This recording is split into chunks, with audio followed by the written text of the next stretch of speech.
യേശു ആരിലും വലിയവൻ വലിയവൻ.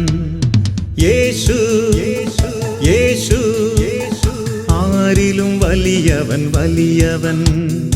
ആരിലും വലിയവൻ വലിയവൻ. സൗഖ്യദായകൻ പാപമോചകൻ. സൗഖ്യദായകൻ പാപമോചകൻ. യേശുവേകരക്ഷകൻ. യേശുവേകരക്ഷകൻ. കരുണാമയൻ സ്നേഹഗായകൻ. കരുണാമയൻ സ്നേഹഗായകൻ.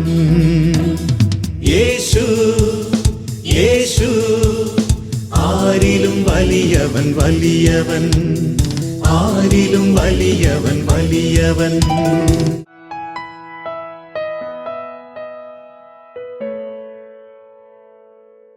യേശുവേ നന്ദി, യേശുവേ സ്തുതി, യേശുവേ നന്ദി. പരിശുദ്ധാത്മാവേ നന്ദി, പരിശുദ്ധാത്മാവേ സ്തുതി. അതായത് നമ്മളൊക്കെ ഒത്തിരി പ്രാർത്ഥിച്ചു, കർത്താവ് പ്രാർത്ഥനയ്ക്ക് ഉത്തരം തന്നില്ല. ഉപവാസം എടുത്തു, നൊവേന ചൊല്ലി, എന്തെല്ലാം കാര്യങ്ങൾ ചെയ്തു. എന്നിട്ടാണെങ്കിലും നമ്മുടെ പ്രാർത്ഥനയ്ക്കൊന്നും ഉത്തരം കിട്ടുന്നില്ല. ഇതൊക്കെ ഓർത്ത് മനസ്സിലൊത്തിരി സങ്കടമുണ്ടല്ലേ? ഇല്ലേ? ഉണ്ട്. നമ്മൾ വിചാരിക്കും, എന്തുകൊണ്ടാണ് ദൈവം എനിക്ക് ഉത്തരം തരാത്തത്? അതിന് ഒരു പ്രധാനപ്പെട്ട കാരണമുണ്ട്. കർത്താവ് തക്ക സമയത്ത് നമുക്ക് മറുപടി നൽകും. കൃത്യസമയത്ത് കർത്താവ് നമുക്ക് ഉത്തരം നൽകുന്നവരാണ്. ഒരിക്കലും നമ്മുടെ പ്രാർത്ഥനയ്ക്ക് മറുപടി കിട്ടാതിരിക്കത്തില്ല. പ്രാർത്ഥനയ്ക്ക് കർത്താവ് മറുപടി നൽകും, ഉറപ്പാണ്. അതിനകത്ത് ഒരു തർക്കവുമില്ല. പക്ഷെ പ്രാർത്ഥനയ്ക്ക് മറുപടി താമസിക്കുന്നുവെങ്കിൽ അത് നിന്റെ വലിയ അനുഗ്രഹത്തിനും നിന്റെ ജീവിതത്തിൽ എല്ലാ നന്മകളും കർത്താവ് എത്തിക്കുന്നതിന് വേണ്ടിയാണ് നിന്റെ പ്രാർത്ഥനയ്ക്ക് ഉത്തരം കിട്ടാനായിട്ട് താമസിക്കുന്നത്. ഹല്ലേലൂയ. ഇനി പ്രാർത്ഥനയ്ക്ക് ഉത്തരം കിട്ടണമെങ്കിൽ നമ്മൾ എന്ത് ചെയ്യണം? ഞാൻ പറഞ്ഞു, തക്ക സമയത്ത് നമ്മൾ കാര്യത്തിൽ കർത്താവ് ഇടപെടും. കർത്താവിൻ്റെ തക്ക സമയത്ത് ഇടപെടും. നമ്മൾ അതേക്കുറിച്ചാണ് കേൾക്കുന്നത്. തക്ക സമയത്ത് കർത്താവ് ഇടപെടും. നമ്മൾ വായിക്കുന്നുണ്ട് പത്രോസ്ലിയുടെ ലേഖനത്തില് 5-ാം അധ്യായം, 1 പത്രോസ് 5-ാം അധ്യായത്തിന്റെ 6-7 വചനങ്ങൾ. ദൈവത്തിന്റെ ശക്തമായ കരത്തിന് കീഴിൽ നിങ്ങൾ താഴ്മയോടെ നിൽക്കുവിൻ. ഉണ്ടോ? ദൈവത്തിന്റെ ശക്തമായ കരത്തിന്റെ കീഴെ. അവിടെ പറയാ, ദൈവത്തിന്റെ ശക്തമായ കരം, മൈറ്റി ഹാൻഡ് ഓഫ് ഗോഡ്. ദൈവത്തിന്റെ ശക്തമായ കരത്തിന്റെ കീഴെ എങ്ങനായിരിക്കണം? താഴ്മയോടെ നിങ്ങളായിരിക്കണം. കർത്താവിന്റെ കരത്തിന് കീഴെ താഴ്മയോടെ നിൽക്കണം. അത് വളരെ പ്രധാനപ്പെട്ട കാര്യമാണ്. ദൈവം തക്ക സമയത്ത് നമ്മുടെ ജീവിതത്തിൽ ഇടപെടണമെങ്കിൽ, അടുത്ത വചനം പറയുന്നു, അവിടുന്ന് തക്ക സമയത്ത് നിങ്ങളെ ഉയർത്തിക്കൊള്ളും, നിങ്ങളുടെ ഉത്കണ്ഠകളിൽ അവിടുത്തെ ഏൽപ്പിക്കും, അവിടെ നിങ്ങളുടെ കാര്യത്തിൽ ശ്രദ്ധാലുവാണ്. താഴ്മയോടെ കർത്താവിന്റെ കരത്തിന്റെ കീഴെ നിൽക്കുക എന്നുള്ളത് വളരെ പ്രധാനപ്പെട്ട കാര്യമാണ്. നമ്മുടെ ഹൃദയത്തിലുള്ള എല്ലാ അഹങ്കാരത്തിന്റെ മേഖലകളും നമ്മൾ പൂർണ്ണമായിട്ട് ഉപേക്ഷിക്കണം. അഹങ്കാരം ഹൃദയത്തിൽ മാറ്റണം. പണമുണ്ട്, ആരോഗ്യമുണ്ട്, കഴിവുണ്ട്, ബുദ്ധിയുണ്ട്, പലതുമുണ്ട്. അങ്ങനെയുള്ള ഒരു അഹങ്കാരം നമ്മുടെയൊക്കെ ഉള്ളിലുണ്ട്. അഹങ്കാരം ആദ്യമേ ഹൃദയത്തിൽ നിന്ന് മാറ്റി കർത്താവിന്റെ കരത്തിന്റെ കീഴെ താഴ്മയോടെ ആയിരിക്കുക. താഴ്മയോടെ, കർത്താവേ നിന്റെ ഇഷ്ടം നടക്കട്ടെ, നിന്റെ ഹിതം നടക്കട്ടെ. ആ ഒരു താഴ്മയോടെ കർത്താവിൻ്റെ ഹിതത്തിൽ നമ്മൾ നിന്നു കഴിഞ്ഞാൽ, കർത്താവിൻ്റെ കരത്തിൻ്റെ കീഴെ നിന്നാൽ ഉറപ്പാണ് തക്ക സമയത്ത് കർത്താവ് ഉയർത്തും. ഹല്ലേലൂയ. കർത്താവ് ഒരു വ്യക്തിയെ ഉയർത്തണമെങ്കിൽ ആ വ്യക്തി താഴ്മയുള്ള വ്യക്തിയായിരിക്കണം, എളിമയുള്ള വ്യക്തിയായിരിക്കണം. എളിമയുള്ളവരെയാണ് കർത്താവ് തക്ക സമയത്ത് ഉയർത്തുന്നത്. ഹല്ലേലൂയ. നമ്മുടെ ജീവിതത്തിൽ തക്ക സമയത്ത് കർത്താവ് ഇടപെടും. കർത്താവിന്റെ സമയം അത് കൃത്യ സമയമാണ്. നമ്മുടെ ജീവിതത്തിന് ഏറ്റവും അനുഗ്രഹിക്കപ്പെടുന്ന സമയത്ത് തന്നെ കർത്താവ് നമ്മുടെ ജീവിതത്തിൽ ഇടപെടും. ഹല്ലേലൂയ. കർത്താവിന്റെ സമയത്തിന് വേണ്ടിയുള്ള ഒരു കാത്തിരിപ്പ്.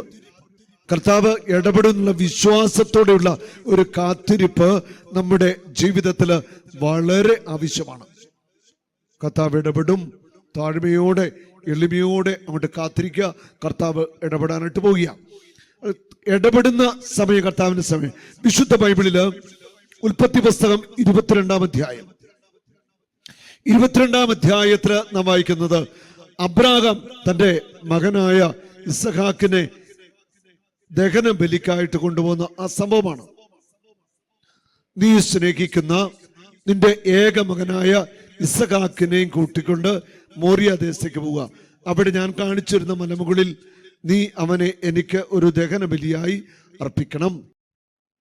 മകനെ ഒരു ദഹന ബലിയായി അർപ്പിക്കണമെന്ന് ദൈവമായ യഹോവ അബ്രാഹത്തോട് പറയുക. നീ സ്നേഹിക്കുന്ന നിന്റെ പ്രിയപ്പെട്ട മകൻ, നിന്റെ പൊന്നോമന മകനെ എനിക്ക് ദഹന ബലിയായിട്ട് തരണം. ഈ വാക്ക് അബ്രാഹത്തിന്റെ ഹൃദയത്തെ വേദനിപ്പിച്ചിട്ടുണ്ടോ? ഉണ്ടോ? ഉറപ്പായിട്ടും അല്ലേ. അബ്രാഹത്തിന്റെ ഹൃദയത്തില് സങ്കടമുണ്ട്. മകനെ ദഹനബലിയായിട്ട് കൊടുക്കാനാ പറഞ്ഞിരിക്കും ദൈവത്തിന് വേണ്ടി. അപ്പോൾ അബ്രാഹത്തിന്റെ ഹൃദയത്തില് വേദനയുണ്ട്, മുറിവേറ്റിട്ടുണ്ട്, സങ്കടമുണ്ട്. എങ്കിലും അബ്രാഹാം വലിയ വിശ്വാസത്തോടെ ഒരു ദിവസം രാവിലെ വിറകൊക്കെ കീറി മകനെ കൊടുത്ത് ചോപ്പിച്ച് മോറിയ മലയിലേക്ക് അവര് യാത്ര ആവുകയാണ് മകനെയുമായിട്ട്. അവിടെ അബ്രാഹത്തിന്റെ ഭാര്യ സാറായെ കാണുന്നില്ല.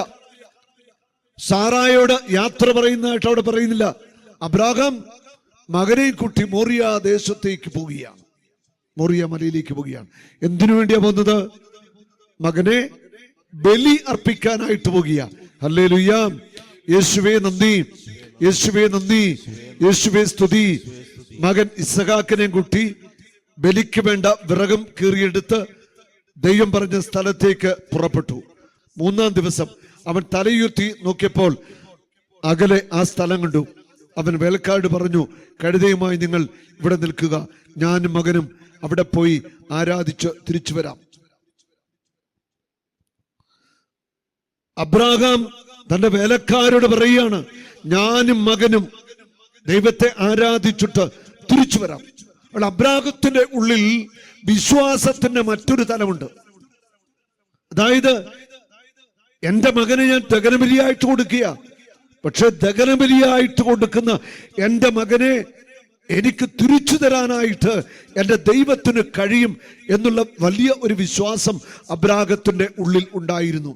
അതാണ് പറയുന്നത്, ഞാനും എന്റെ മകനും ദൈവത്തെ ആരാധിച്ചിട്ട് തിരിച്ചു വരാം.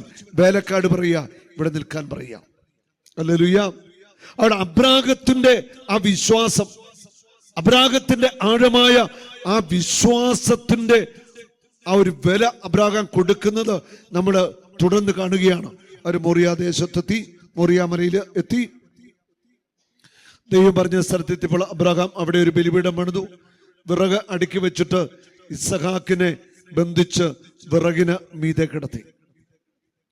ഇസഹാക്കിനെ ബന്ധിച്ചു, സ്വന്തം മകനെ ബന്ധിച്ച് വിറകിന്റെ മീതെ കിടത്തി. ആദ്യമേ ബലിപീഠമുണ്ടാക്കി വിറകൊക്കെ അടുക്കി വെച്ചു. എന്നിട്ട് മകന്റെ കൈയും കാലും ഒക്കെ കുച്ചിക്കെട്ടി. എന്നിട്ട് അവിടെ ബലിപീഠത്തിൽ പിടിച്ചു കിടത്തുകയാണ്. ഹല്ലേലൂയ. ഇടയ്ക്ക് ഈ മകൻ ചോദിക്കുന്നുണ്ട്, അപ്പാ വിറകും കത്തിയും നമ്മുടെ കയ്യിലുണ്ട്, പക്ഷേ ബലി അർപ്പിക്കാനുള്ള ബലിമൃഗം എവിടെ? ബലിമൃഗം എവിടെ? ബലിയർപ്പിക്കാനുള്ള ആ ബലിമൃഗം എവിടെ? അതൊരു ചോദ്യമായിരുന്നു. അതിന് അബ്രാഹാം കൊടുത്ത മറുപടി എന്താ? ദൈവം തരും, ദൈവം തരും. ബലിമൃഗത്തെ ദൈവം തരും. ഹല്ലേലൂയ. തീ മൃഗമുണ്ടല്ലോ, എന്നാ ദഹനബലിക്കുള്ള കുഞ്ഞാട് എവിടെ? അവൻ മറുപടി പറഞ്ഞു, ബലിക്കുള്ള കുഞ്ഞാടിനെ ദൈവം തന്നെ തരും. അവരൊന്ന് ചുമ്പോട്ട് നടന്നു. ദൈവം തന്നെ തരും. ബലിക്കുള്ള കുഞ്ഞാട് എവിടെ? അപ്പാ കത്തിയുണ്ട്, വിറകുണ്ട്, ബലിക്കുള്ള കുഞ്ഞാട് എവിടെ? ദൈവം തന്നെ തരും. അബ്രാഹാം പറഞ്ഞത് എന്താ? ദൈവം തന്നെ തരും. അല്ലേ? അല്ലേ? ദൈവം തന്നെ തരും, ദൈവം തന്നെ തരും. കർത്താവേ, എന്റെ മകൾക്ക് എത്ര വർഷമായി കല്യാണം ആലോചിക്കുന്നു, നല്ലൊരു ചെറുക്കനെ ഇതുവരെ കണ്ടെത്തിയിട്ടില്ല. ഉത്തരം പറഞ്ഞേ, ദൈവം തരും. കർത്താവേ, എത്ര കാലമായി വിദേശത്തൊന്ന് പോകാനായിട്ട് ശ്രമിക്കുന്നു. കർത്താവേ, ഒരു വിസ തന്ന് സഹായിക്കണം. ആര് തരും? ഹല്ലേലൂയ. കർത്താവേ, വിവാഹം കഴിഞ്ഞിട്ട് 10 വർഷമായി ഇതുവരെ ഒരു കുഞ്ഞിനെ കിട്ടിയില്ല. ഞാൻ എന്ത് ചെയ്യും? വച്ചതി പറ. ദൈവം തരും. ഉറപ്പല്ലേ? ആണോ? അതെ, ദൈവം തരും. നമുക്കെല്ലാറ്റിനും ഉത്തരവതാണ്. ദൈവം തരും. ഉറപ്പാണ്. ദൈവത്തിന്റെ മക്കൾക്ക് വേണ്ടത് ദൈവം തരും. കർത്താവേ, കടബാധ്യത കൊണ്ട് തകർന്നു തീർന്നു. അരി മേടിക്കാൻ പോലും പൈസ ഇല്ല. കർത്താവേ, എന്റെ കണ്ണുനീര് നീ കാണുന്നില്ലേ? എന്റെ വേദന നീ കാണുന്നില്ലേ? ലോൺ അടയ്ക്കാൻ ഒരു വഴിയില്ല. ജപ്തി നടപടി, പ്രതിസന്ധികള്. കർത്താവേ, നീ ഇത് കാണുന്നില്ലേ? എന്തെങ്കിലും ഒരു വഴി തുറന്ന് കുറച്ച് പണം തന്ന് കർത്താവെ സഹായിക്കണം. ആര് തരും? ഒച്ചത്തി പറ. ഒന്നുകൂടെ പറഞ്ഞേ. ദൈവം തരും, ദൈവം തരും, ദൈവം തരും. കൈ ഉയർത്തി പിടിച്ചു പറഞ്ഞു, ഒരു 5 തവണ വിളിച്ചു പറഞ്ഞേ, ദൈവം തരും, ദൈവം തരും, ദൈവം തരും, ദൈവം തരും, ദൈവം തരും. അപ്പാ വിറകുണ്ട്, കത്തിയുണ്ട്. ദഹനബലിക്കുള്ള കുഞ്ഞാട് ഇവിടെ. അബ്രഹാം മോനോട് പറഞ്ഞു, മോനെ, ദൈവം തന്നെ തരും. ഉറപ്പാ, ദൈവം തന്നെ തരും കുഞ്ഞാടിന്. ഹല്ലേലൂയ. ബലിപീഠമുണ്ടാക്കി സ്വന്തം മകനെ പിടിച്ച് കൈയും കാലും ഒക്കെ കെട്ടി ആ ബലിപീഠത്തെ കിടത്തി, വിറകിന്റെ മേൽ കിടത്തി. എന്നിട്ട് കത്തി ഊരിയും കിടത്തു. എന്തായിരിക്കും? കത്തി അപ്പന്റെ കൈ കത്തിയിരിക്കുക, മകനെ കിടത്തിയിരിക്കുന്നത്. പാവം അപ്പന്റെ ആ മനസ്സല്ലേ, ആ അബ്രാഹത്തിന്റെ മനസ്സൊന്ന് കണ്ടേ. അപ്പന്റെ ഒരു വേദന, അപ്പൻ അനുഭവിച്ച ആ സങ്കടം. അപ്പന് കത്തിയെടുത്തു. എന്നിട്ട് നീ കുത്താൻ പോവാ, മോനെ കൊല്ലാനായിട്ട് തുടങ്ങുക. കത്തിയെടുത്തു. അപ്പോഴാണ് തക്ക സമയം, പെർഫെക്റ്റ് ടൈം ഓഫ് ഗോഡ്, ദൈവത്തിന്റെ കറക്റ്റ് ടൈം. കുത്താനായിട്ട് ഓങ്ങി. അരുത്, അരുത്, സ്റ്റോപ്പ്. കുഞ്ഞിന്റെ മേൽ കൈവയ്ക്കരുത്. തക്ക സമയം, ഷാർപ്പ് ടൈമാ. അതായത് കത്തിയും മകന്റെ നെഞ്ചുമായിട്ട് അല്പസമയം ഇടയുള്ളൂ, അല്ലേ? സെക്കൻഡുകൾ ആണോ? കണ്ണടച്ചിട്ട് പുറയോട് കൈ എടുത്തിട്ട് ഒന്ന് കുത്തിയാൽ മതി. മകനേലെ കുത്താൻ പോന്ന് കണ്ണ് തുറന്നു പിടിച്ച് കുത്താൻ ഒക്കുവോ? പറ്റുവോ? ഇല്ല. ജീവന്റെ ഭാഗമായി കിടക്കുന്ന ആ കത്തി കണ്ടിട്ട് ഇങ്ങനെ കൈ കുത്തി പിടിച്ചിട്ട് കണ്ണടച്ചിട്ട് കുത്താനോട്ട് തുടങ്ങുമ്പോഴാണ് അരുത്. തക്ക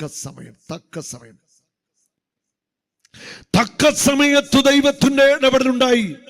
നിന്റെ ജീവിതത്തില് ഏത് പ്രതിസന്ധിയുമായിക്കൊള്ളട്ടെ, ഇവിടെ ഇസ്ഹാക്ക് എന്ന തന്റെ പൊന്നോമനകൻ ആ കത്തി, ആ സെക്കൻഡുകൾ, മകനെ കുത്താൻ സെക്കൻഡുകളേ ഉള്ളൂ. ആ സമയത്ത് ആ ദൈവം ഇടപെടുന്നു. നിന്റെ ജീവിതത്തില് തക്ക സമയത്ത് കർത്താവ് ഇടപെട്ടിരിക്കും. ഇവിടെ ഇരിക്കുന്ന ഒരാളെ പോലും കർത്താവ് അവഗണിക്കത്തില്ല, ഉപേക്ഷിക്കത്തില്ല. തക്ക സമയത്ത് കർത്താവ് ഇടപെടും. തക്ക സമയത്ത് ഇടപെടും. കർത്താവിന്റെ ശക്തമായ കരത്തിന്റെ കീഴെ താഴ്മയോടെ നിൽക്കുക. തക്ക സമയത്ത് അവൻ നിന്നെ ഉയർത്തും. കുട്ടിയുടെ മേൽ കൈവയ്ക്കരുത്, അവനെ ഒന്നും ചെയ്യരുത്. നീ ദൈവത്തെ ഭയപ്പെടുന്നുവെന്ന് എനിക്കിപ്പോൾ ഉറപ്പായി. കാരണം നിന്റെ ഏകപുത്രനെ എനിക്ക് തരാൻ നീ മടി കാണിച്ചില്ല.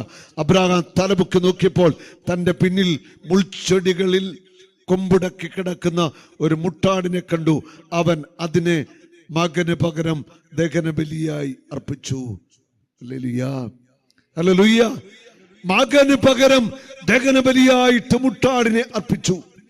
അവള് ഈ മകന് പകരമായിട്ട് ഒരു മുട്ടാടിനെ മുള്ളുകൾക്കിടയിൽ ഉടക്കി കിടക്കുക. അത് അബ്രാഹാമിന്റെ കണ്ണുകൾ കൊണ്ട് കാണുകയാണ്. ആ കുഞ്ഞാടിനെ, ആ മുട്ടാടിനെ ബലിയർപ്പിക്കുന്നു.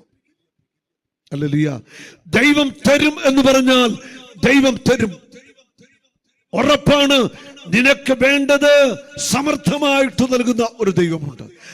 അളന്നല്ല അവൻ തരുന്നത്, അമർത്തി കുലുക്കിയ നിറച്ചളന്ന് അവൻ തരുന്നത്.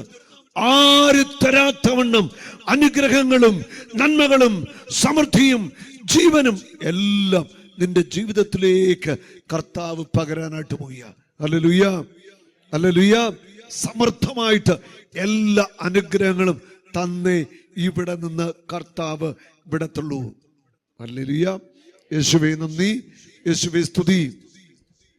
ബലിയർപ്പിച്ചു. അബ്രാഹാം ആ സ്ഥലത്തിന് യാഹ്വേ ഇരേ എന്ന് പേരിട്ടു. കർത്താവ് പ്രദാനം ചെയ്യും. യാഹ്വേ ഇരേ എന്ന് പറഞ്ഞാൽ കർത്താവ് പ്രദാനം ചെയ്യും, കർത്താവ് തരും. യാഹ്വേ ഇരേ, കർത്താവ് നിനക്ക് വേണ്ടത് പ്രദാനം ചെയ്യും. നിനക്ക് വേണ്ടത് കർത്താവ് തരും. നിനക്ക് വേണ്ടത് കർത്താവ് തരും. കർത്താവ് തരും. ആരോഗ്യം തരും. കർത്താവ് തരും. ആരോഗ്യം തരും, സമ്പത്ത് തരും, ജോലി തരും. അല്ലേ? കർത്താവിനെ തരുന്നു. മക്കളെ തരും, തരികല്ലേ? വീട് തരും, വാഹനം തരും. എല്ലാം ആരാ തരുന്നത്? കർത്താവിന്റെ കരത്തിന്റെ കീഴെ താഴ്മയോടെ ഒന്ന് നിന്നാ മതി. നീ എളിമയോടെ അവിടെ നിന്നാ മതി. നിനക്ക് വേണ്ടതെല്ലാം കർത്താവ് തരും. കർത്താവ് തരും. കർത്താവ് തരും. യാഹ്വേ ഇരേ, കർത്താവ് നിനക്ക് പ്രദാനം ചെയ്യും. കർത്താവ് എല്ലാം തരും. Hallelujah, hallelujah. യേശുവേ നന്ദി, യേശുവേ സ്തുതി. കർത്താവിന്റെ ദൂതൻ ആകാശത്തുനിന്ന് വീണ്ടും അബ്രാഹത്തെ വിളിച്ചു പറഞ്ഞു. കർത്താവ് വിളിച്ചിരുന്നു, നീ നിന്റെ ഏകപുത്രനെ പോലും എനിക്ക് തരാൻ മടിക്കായി കൊണ്ട് ഞാൻ ശപഥം ചെയ്യുന്നു, ഞാൻ നിന്നെ സമൃദ്ധമായി അനുഗ്രഹിക്കും. നിന്റെ സന്തതികളെ ആകാശത്തിലെ നക്ഷത്രങ്ങൾ പോലെയും കടൽ തീരത്തെ മണൽത്തിരി പോലെയും ഞാൻ വർദ്ധിപ്പിക്കും. ശത്രുവിന്റെ നഗര കവാടങ്ങൾ അവർ പിടിച്ചെടുക്കും. നീ എൻ്റെ വാക്ക് അനുസരിച്ചുകൊണ്ട് നിന്റെ സന്തതിയിലൂടെ ലോകത്തിലെ സകല ജനതകളും അനുഗ്രഹിക്കപ്പെടും. നിന്റെ മകനെ പോലും ദഹനബലിയായിട്ട് തരുവാനായിട്ട് നീ മടി കാണിച്ചില്ല. അതുകൊണ്ട് നീ നിന്റെ മകനെ പോലും എനിക്ക് തരാനായിട്ട് മടി കാണിച്ചില്ല. അതുകൊണ്ട് നിന്നിലൂടെ ലോക ജനത മുഴുവൻ അനുഗ്രഹിക്കപ്പെടും. ആകാശത്തിലെ നക്ഷത്രങ്ങൾ പോലെ, ഭൂമിയിലെ മണൽത്തരി പോലെ, ആകാശത്തിലെ നക്ഷത്രങ്ങൾ പോലെ, ഭൂമിയിലെ മണൽത്തരി പോലെ സന്തതികളെ തരും. എല്ലാ അനുഗ്രഹങ്ങളും തരുമെന്ന് കർത്താവ് നമുക്ക് അബ്രാഹാമിലൂടെ വാഗ്ദത്തം തന്നിരിക്കാം. ഹല്ലേലൂയ. അബ്രാഹാമിനെ അനുഗ്രഹിച്ച ഉയർത്തിയ ദൈവം നമ്മെ ഓരോരുത്തരെയും അനുഗ്രഹിച്ച് ഉയർത്തും. ഹല്ലേലൂയ. ഉറപ്പാണ്. അബ്രാഹത്തിലൂടെ ചൊരിയപ്പെട്ട സകല അനുഗ്രഹങ്ങളും നന്മകളും അബ്രാഹത്തിന്റെ സന്തതി പരമ്പര തന്നെ നമ്മൾ പുതിയ ഇസ്രായേല. നമുക്ക് കർത്താവ് തരും. അബ്രാഹത്തിന് കൊടുത്ത വാഗ്ദത്തിന് മുഴുവൻ വിശ്വാസം വഴി നമ്മൾ അവകാശികളാണ്. ആണോ? ആണോ? അതെ. അതുകൊണ്ട് എല്ലാ അനുഗ്രഹങ്ങളും കർത്താവ് നമുക്ക് സമർത്ഥമായിട്ട് നൽകും. തക്ക സമയത്ത് കർത്താവ് ഇടപെടും. കർത്താവ് ഇടപെടും. യാഹ്വേ ഇരേ, കർത്താവ് നിങ്ങൾക്ക് വേണ്ടത് തക്ക സമയത്ത് പ്രദാനം ചെയ്യും. തക്ക സമയത്ത് പ്രദാനം. ഇപ്പൊ കർത്താവിൻ്റെ അടുക്കൽ താഴ്മയോടെ നമ്മളായിരിക്കുക. കർത്താവ് നമ്മളെ ഒരിക്കലും കൈവിടത്തില്ല. ഹല്ലേലൂയ. നമ്മൾ വായിക്കുന്നുണ്ട് പുതിയ നിയമത്തില് യോഹന്നാന്റെ സുവിശേഷത്തില് 5-ാം അധ്യായത്തില് ബത്സയിദ കുളക്കരയില് ഒരു രോഗിയായ മനുഷ്യന് കിടക്കുന്നുണ്ട്. രോഗിയായിട്ട് കിടക്കുക. എത്ര വർഷമായി?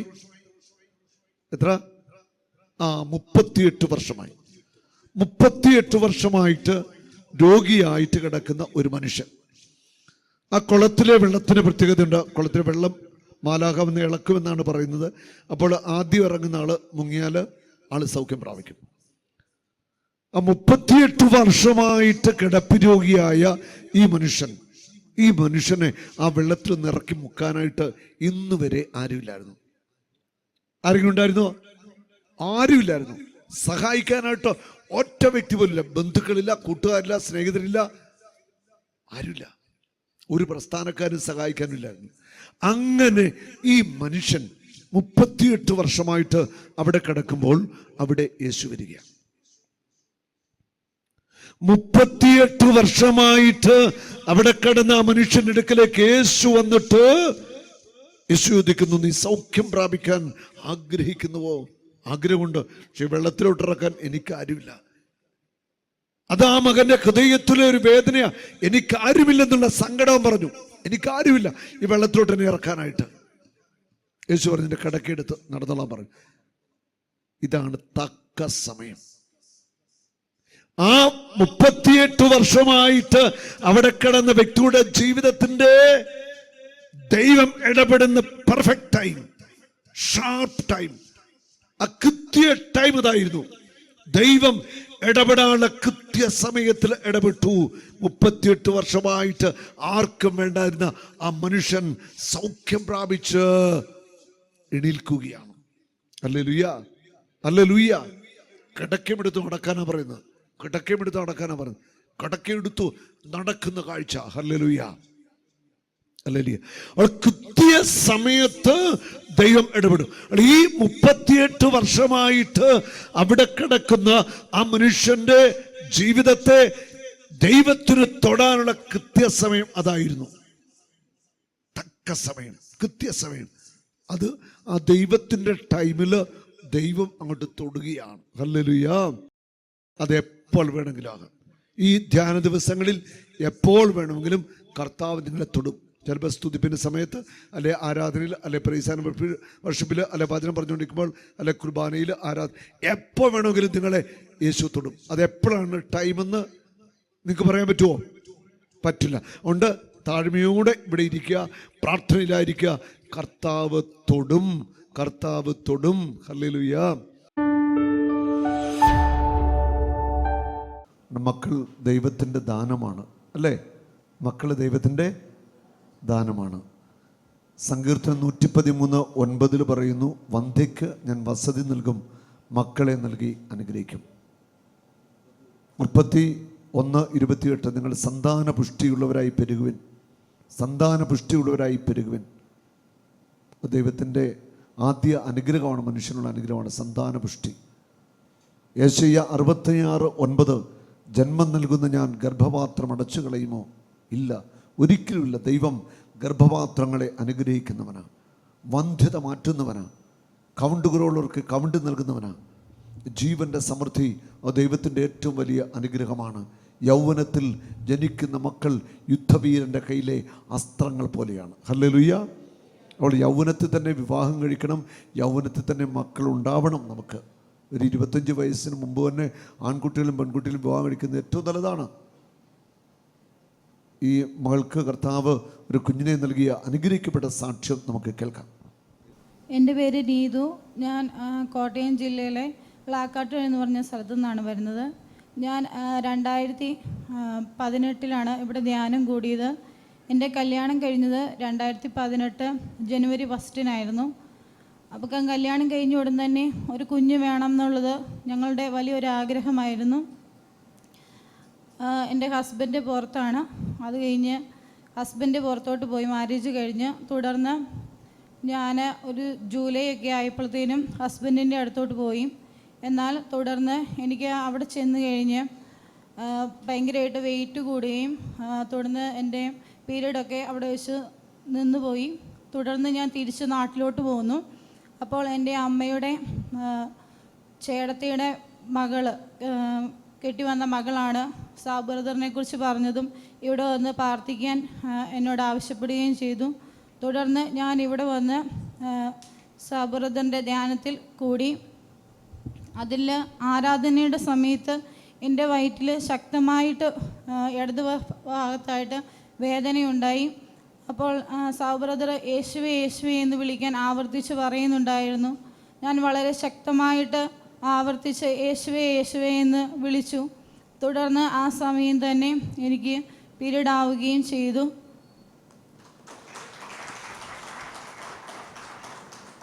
തുടർന്ന് ഫെബ്രുവരിയിൽ ഞാൻ തിരിച്ച് ഹസ്ബൻഡിൻ്റെ അടുത്തോട്ട് പോയി. ആ മാസം തന്നെ ഞാൻ പ്രഗ്നൻ്റായി. തുടർന്ന് ഒരു 3 മാസമായപ്പം തിരിച്ച് ഞാൻ നാട്ടിലോട്ട് പോന്നു. ട്രാവൽ ചെയ്തതിൻ്റെ പ്രശ്നം കാരണം ഞാൻ മെയ് 1 ഇവിടെ വന്നു. 2 കാരിത്താസ് ഹോസ്പിറ്റലിൽ കാണിച്ചപ്പോൾ എനിക്ക് ഇൻറ്റേർണൽ ബ്ലീഡിങ് ഉണ്ടായി. തുടർന്ന് കുഞ്ഞും പ്ലാസൻ്റെയും യൂട്രസിൽ നിന്ന് വിട്ട് ഏറ്റവും അടിഭാഗത്തോട്ട് പോകുന്നു. അപ്പം ബ്ലഡ് ടെസ്റ്റൊക്കെയാണ് ഡോക്ടർ പറഞ്ഞിരുന്നത്. മൂന്നാം മാസം തൊട്ട് ഞാൻ എഴുന്നേറ്റിട്ടേ ഇല്ല. തുടർന്ന് 25ാമത്തെ ആഴ്ചയായപ്പോൾ 5ാം മാസത്തിൽ എനിക്ക് ബ്ലീഡിങ് ആയിട്ട് ഞാൻ കാരിത്താസിൽ അഡ്മിറ്റായി. ഒരു 7 ദിവസമായപ്പോഴത്തേനും എൻ്റെ സെർവിക്സ് 2.9 ഓപ്പണായി. പെട്ടെന്ന് എന്നെ ഹൈ റിസ്കിലോട്ട് മാറ്റി. എൻ്റെ കുഞ്ഞിനെ കിട്ടുവേല, ഇനി ഒന്നും ചെയ്യാനില്ല, എൻ്റെ പ്ലാസിൻ്റെ താഴെ ആയതുകൊണ്ട് സ്റ്റിച്ചൊന്നും ഇടാൻ പറ്റുവേല, ഇനിയും എൻ്റെ കുഞ്ഞിനെ കിട്ടുവേല എന്ന് പറഞ്ഞ് എൻ്റെ അമ്മയോട് ഡോക്ടർ വന്ന് പറഞ്ഞു. എന്നാൽ എനിക്ക് എൻ്റെ ചെവിക്കുള്ളിൽ സാബു ബ്രദർ യേശുവേ യേശുവേ എന്ന് വിളിക്കുന്ന ആ ഒരു മുഴക്കം ഇങ്ങനെ ഞാൻ കേട്ടോണ്ടിരിക്കുകയാണ്. എൻ്റെ കുഞ്ഞ് 24 മണിക്കൂർ മാത്രമേ പറഞ്ഞിട്ടുള്ളൂ.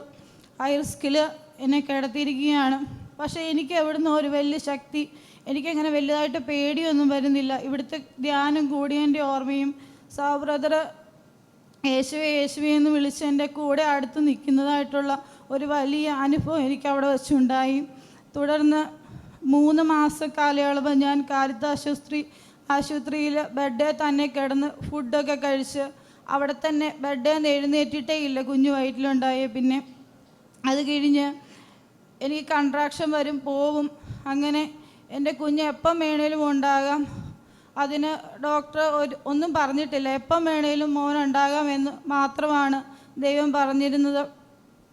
ദൈവം പറഞ്ഞതനുസരിച്ച് ഇവിടെ ധ്യാനം കൂടിയ അന്നോട്ട് ഞാൻ വിശുദ്ധ കുർബാനയിൽ എവിടെയൊക്കെ കൂടുന്നു അന്ന് ആൾത്താരയിൽ നിന്ന് ഒരു മാലാഖ ഒരു ആൺകുഞ്ഞിനെ എൻ്റെ കയ്യിൽ കൊണ്ടുവന്ന് തരുന്നതായിട്ട് എല്ലാ വിശുദ്ധ കുർബാനയിലും ഞാൻ കാണാൻ തുടങ്ങിയിരുന്നു. അതനുസരിച്ച് 2019 ഒക്ടോബർ 25 7:47 ആയപ്പം വെള്ളിയാഴ്ച എനിക്കൊരു ആൺകുഞ്ഞിനെ തന്ന് ദൈവം അനുഗ്രഹിച്ചു. യേശുവേ നന്ദി, യേശുവേ സ്തുതി. അവന് ഒക്ടോബർ 25 3 വയസ്സ് പൂർത്തിയാകും. ഈ മകളുടെ ജീവിതത്തെ കർത്താവ് ഒരു ആൺകുഞ്ഞിനെ തന്നെ നൽകി അനുഗ്രഹിച്ചു. പക്ഷെ ഒത്തിരിയേറെ സഹനങ്ങളിലൂടെ കടന്നുപോയി. എങ്കിലും ആ സഹനങ്ങളെല്ലാം ഇന്ന് വലിയ ആനന്ദമായി സന്തോഷമായിട്ട് മാറി. കർത്താവിന് മഹത്വം. കർത്താവ് ചെയ്ത ഈ വലിയ പ്രവൃത്തിക്ക് നമുക്ക് കരമിത്ത് പിടിച്ചു നന്ദി പറയാം. യേശുവേ യേശുവേ നീ മാത്രം ഉന്നതൻ, യേശുവേ യേശുവേ നീ മാത്രം രക്ഷകൻ.